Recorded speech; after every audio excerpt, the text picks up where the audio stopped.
আল্লাহর রাসূলের এক সাহাবী রাদিয়াল্লাহু তাআলা আনহু, আল্লাহর রাসূলের সাহাবী রাত্রে ঘুমের মধ্যে স্ত্রীকে বলতেছে, ও বিবি আমার জন্য পানি আনো, আমার খুব পানির পিপাসা পেয়েছে।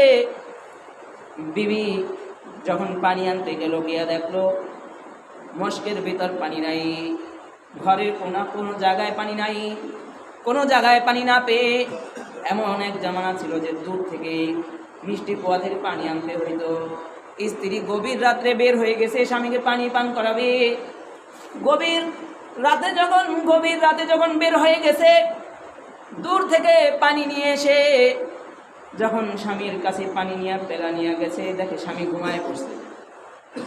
এবার যদি স্বামীকে ঘুম থেকে জাগায়, স্বামীর তাহাজ্জুদ পড়নেওয়ালা লোক, স্বামীর তাহাজ্জুদে ডিস্টার্ব হয়ে যেতে পারে, ঘুমে ডিস্টার্ব হবে, স্বামীর কষ্ট হবে।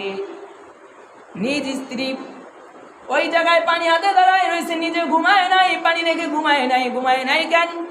স্বামী ঘুম থেকে যখন উঠবে তখন যদি আবার পানির পিপাসার কারণে কষ্ট হয়, এই জন্য নিজে পানি হাতে দাঁড়ায় রয়েছে, ঘুম থেকে উঠায় নাই, স্বামীর ঘুমে কষ্ট হবে, সেই জন্য নিজে ঘুমায় নাই। স্বামী উঠে পানি না পাইলে স্বামীর কষ্ট হবে। কারণ নেককার সালেহা আবেদা মহিলা,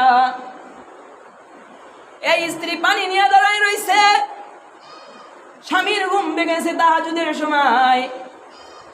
বলে, বিবি আপনি ঘুমান নাই? বলে না। বলে কেন ঘুমান নাই? বলে আপনি পানি পান করবেন এই জন্য ঘুমাই নাই। বলে পানি রেখে তো ঘুমাইতে পারতেন, বলে আপনার কষ্ট হবে সেই জন্য। বলে ঘুম থেকে ডাকতে পারতেন, বলে আপনার ঘুমে ডিস্টার্ব হবে সেই জন্য আপনাকে ডাকি নাই। নিজে ঘুমায় নাই, পানি নিয়ে দাঁড়ায় রয়েছে, স্বামী খুশি।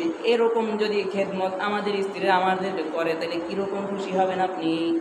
তখন তো বলবেন আপনি যা চান আপনাকে তাই দেওয়া হবে।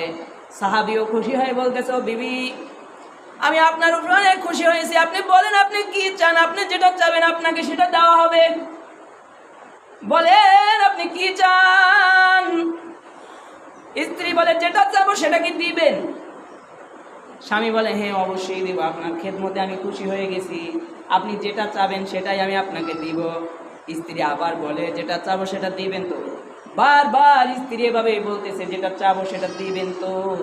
স্বামী বলে, অবশ্যই আপনাকে দিব, কারণ আপনার খেদমতে আমি খুশি হয়ে গেছি, আপনি যেটা চাবেন সেটাই পাইবেন। এবার স্ত্রী বলতেছে, স্বামী আমাকে তালাক দেন। স্ত্রী বলতেছে আমাকে তালাক দেন। এবার স্বামীর তো মাথা খারাপ হয়ে গেছে, এমন স্ত্রীকে কেউ তালাক দেয় নাকি? যে স্ত্রী রাত্রভর স্বামীর খেদমতের জন্য পানি হাতে দাঁড়ায় রয়েছে, এই স্ত্রীকেও কেউ তালাক দিতে চায়? কারণ এই স্ত্রীর মতো তো আর স্ত্রী পাওয়া যাবে না। কত ভালো একজন স্ত্রী, কত ভালো একজন মহিলা, এও আবার তালাক চায়। স্বামী বলে, এটা কেমন কথা বলো? খেদমত করলা, খুশি হয়েছি, যা চাবা সেটা পাবা, কিন্তু তালাক চাইলা কেন? এটা কি দেওয়ার জিনিস? বলে, আপনি বলছেন আপনার সাধ্য অনুযায়ী আমি যেটা চাবো সেটা দিবেন, তালাক আপনার সাধ্যের ভিতরে আছে, এবার আমাকে তালাক দিয়ে দেন। স্বামী তালাক দিতে রাজি না, স্ত্রী বলে তালাক দেন। এবার দুজন তো আল্লাহর রাসূলের সাহাবী বলে, তাহলে সকালে আল্লাহর রাসূলের কাছে যাব।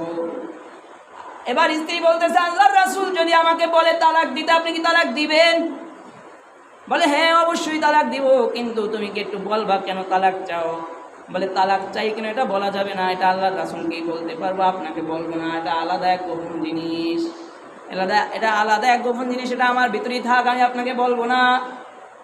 স্বামী বেচারা তালাক দিবার চায় না, কারণ ভেজাইল্লা স্ত্রী না, আর স্ত্রী তো তালাক চাইতেছে, তালাক তার লাগবে।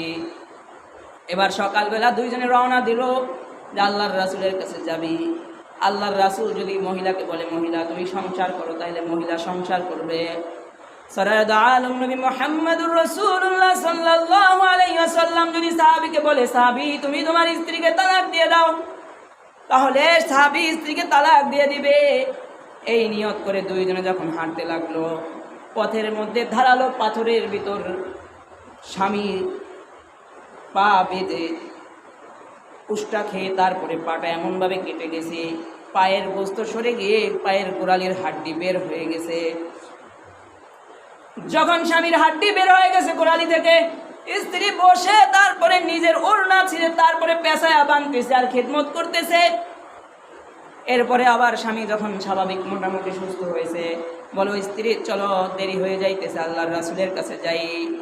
স্ত্রী ডাক দিয়া বলে স্বামী আল্লাহর রাসূলের কাছে যাওয়া লাগবে না, ঘরে চলেন, আমি আপনাকে ছাড়বো না, আমাকে তালাক দেওয়ার প্রয়োজন নাই, আমি আপনার সাথে সংসার করব, কোনো তালাকের প্রয়োজন নাই, আমি মৃত্যু পর্যন্ত আপনার সংসার করে যাব, জান্নাতও আপনাকে আমি চাই।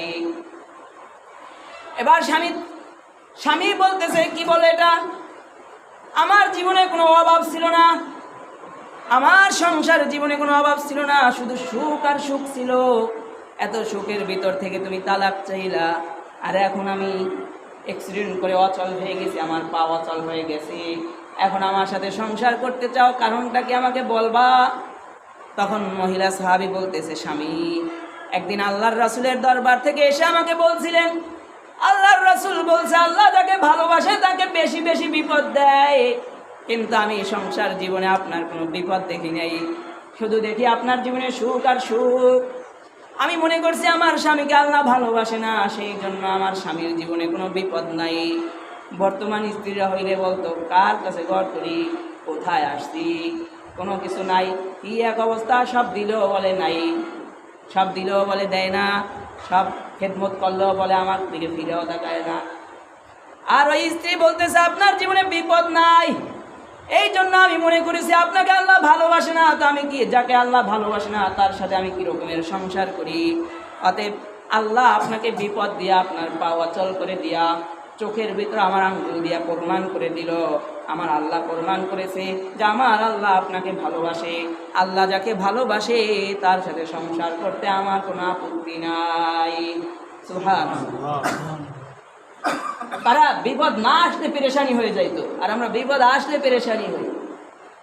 অথচ আমরা তো মনে করি বিপদ আসছে কি জানি কি কি হয়ে গেছে।